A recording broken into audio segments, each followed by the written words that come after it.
The noble principles expressed in the Monroe Doctrine did not apply to Indian nations living in lands claimed by or adjoining the United States. In the Northwest, troops crushed the resistance of the Fox and Sac Indians to white settlement at the Bad Axe Massacre in 1832. In the South, cotton planters lusted for the millions of acres of fertile lands occupied by the 60,000 members of what were known as the civilized tribes. The Cherokee were the largest and most Americanized of all Indian nations. They had their own written language and newspaper, the Cherokee Phoenix, started by Sequoyah in 1826. And they were successful farmers, some even using black slaves to grow tobacco and cotton. When the state of Georgia tried to pressure the Cherokee into selling their land, they declared themselves a republic and wrote their own constitution.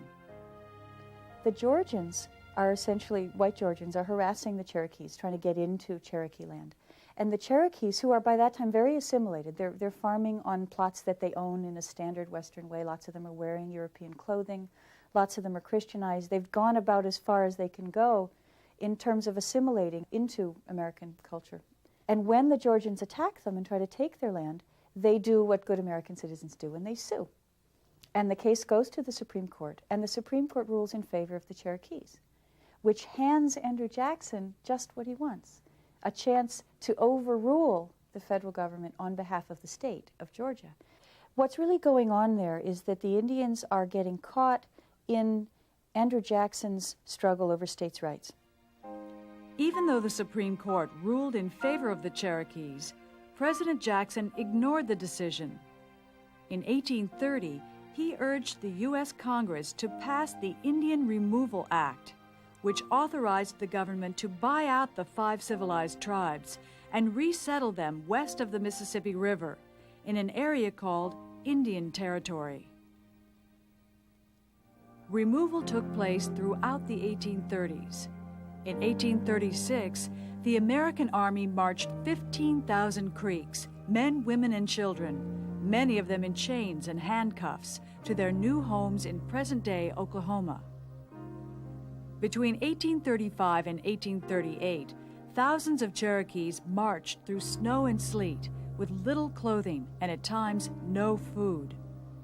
4,000 died of disease, starvation, and exposure.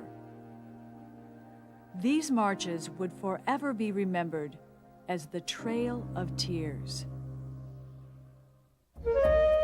Not all the civilized tribes gave in.